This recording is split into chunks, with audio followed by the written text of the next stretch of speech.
родите 8 наблизначиња, 8 години, од кои едното детенце е со типичен развој, другото дете е со церебрална парализа и епилепсија. Јас имам диагноза, докторите ја нарекуваат спина бифида, односно нецелосно затворен нервен систем на кичмата. И поради тоа има оставено последици на моите нозе. Значи, одам со проблеми со патерици. Сите имаат коректен однос према мене, си ја работим работата, така комуникација супер, прифатен сум еднакво како сите. Ние сме организација која што ги застапува лицата со хендикеп и нивните човекови права. Човековите права кои што се гарантирани и со меѓународни документи и делумно со наши национални законски решенија.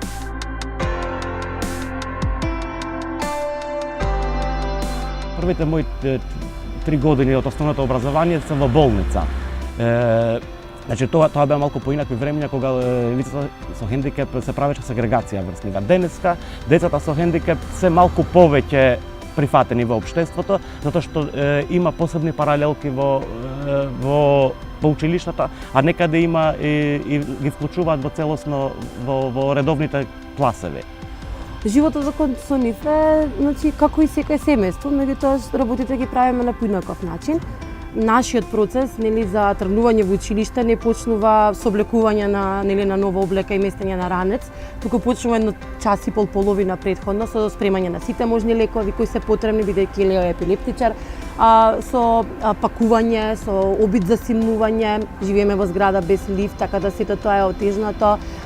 Стигнуваме во училиште, некогаш местото за хендикепирани е зафатено.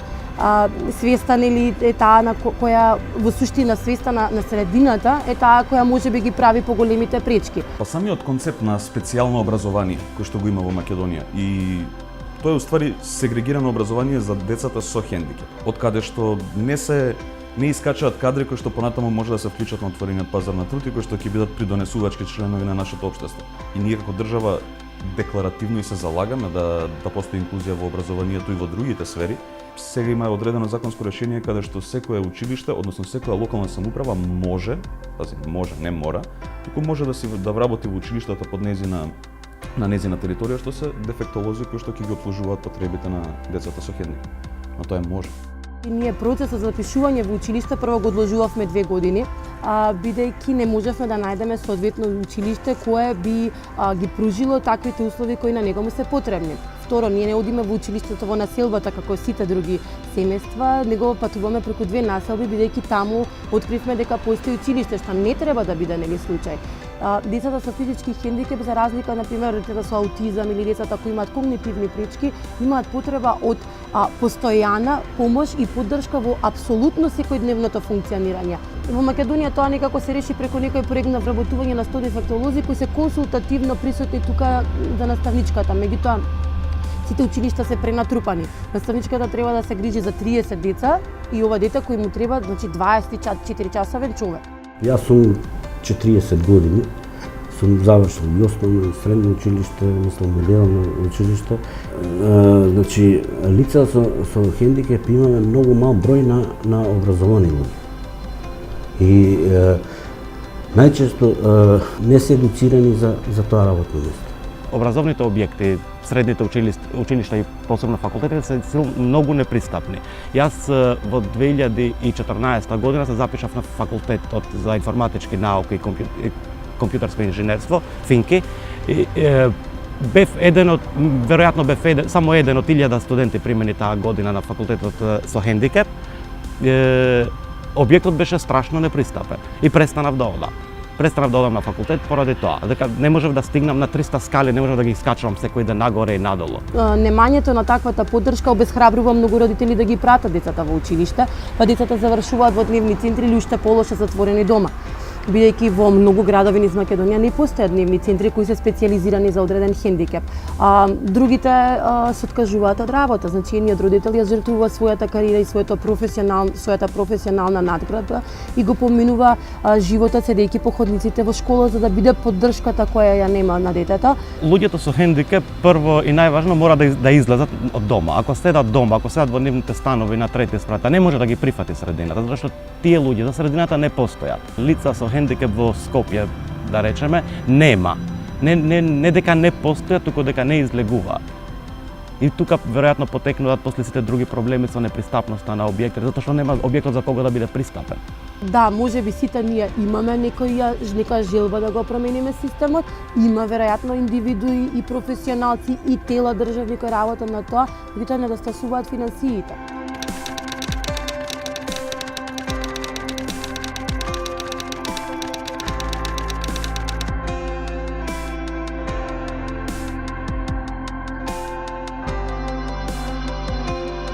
Заштитна фирма е фирма каде што се вработуваат лица со и лица без хендикеп, што подразбира дека треба да се вработени најмалку 40% од лицата таму, односно најмалку 40% од вработените треба да се лица со хендикеп. Многу интересен услов тука е дека минимум вработени за да се стекне статус на заштитна фирма, значи треба да има минимум 10 вработени лица. Зошто 10? Зошто да не може да се двајца, па едниот да е со хендикеп, другиот не? Мислам на секоја фирма не треба 10 вработени. 10 вработени требаат за мануфактурна работа и големите фабрики, во суштина, каде што рацете се битни, а не мозокот.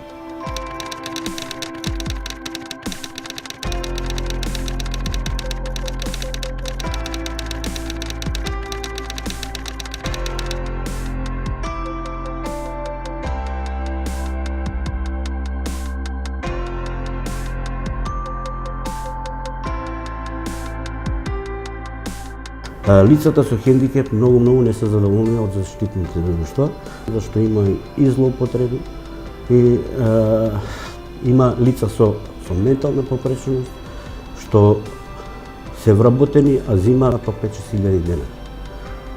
Лицата со ментална попреченост имаат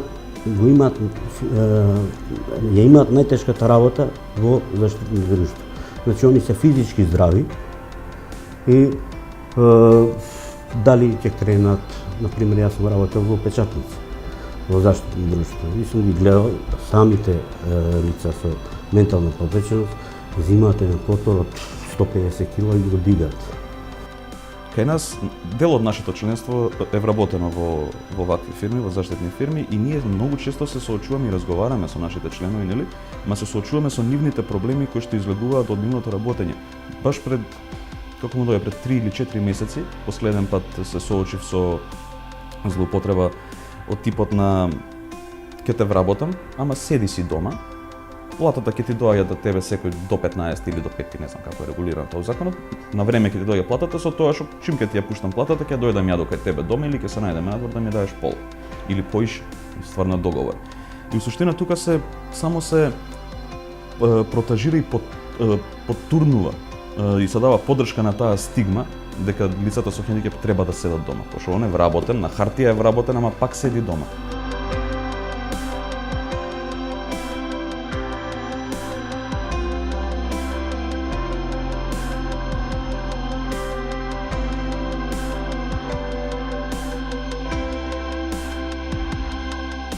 А сега лице со хендикеп, јако ќе опрашам, работиш ли некаде? Да, работам во едно заштитно друштво. Работодавецот ми дава 3-4 денари, си седам дома, си зијам туѓа нега, си зијам мобилност, мене ми е доволно. Не е тоа поентата. Поентата е да се вклучи на пазарот на трудот, да комуницира, да се социализира. Значи, ние сите имаме потреба да работиме не поради парите, туку имаме потреба да работиме бидејќи тоа не исполнува, како луѓе не исполнува, не прави да бидеме тоа кои сме. Се наметнував постојано со моето присуство во самото општество. Значи, сакав да бидам дел од општеството и така се движеше и наоѓањето на работа, на работно место.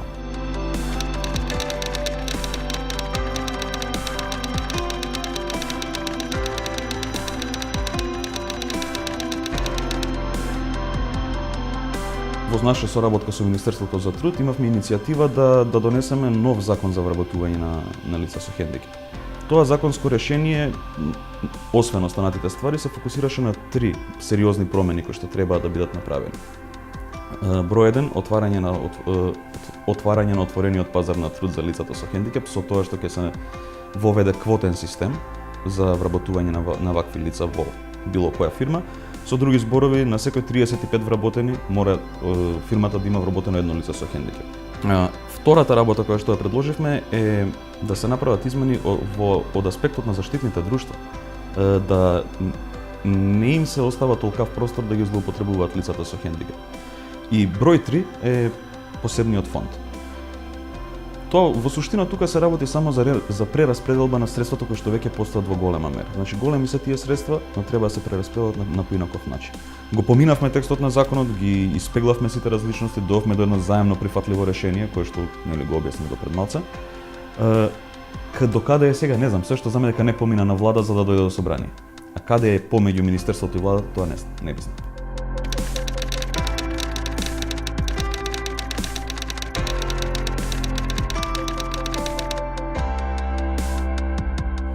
Значи денес кога зборуваме за малку поинакви времиња, јас верувам дека за, не знам, за 10, 15, 20 години ќе има само по себе природни промени во ова општество. Лицата со хендикеп сами ќе се вклучат. Да стасуваат финансиите. Така што додека не ги видам тие финансии, не можам да бидам оптимистички настроена дека можеби нешто би се променило. До тогаш сме оставени сами на себе да го градиме нели системот кој го нема. Животот е борба. Ние лицата со хендикеп, ние сме еднакви кон сите граѓани.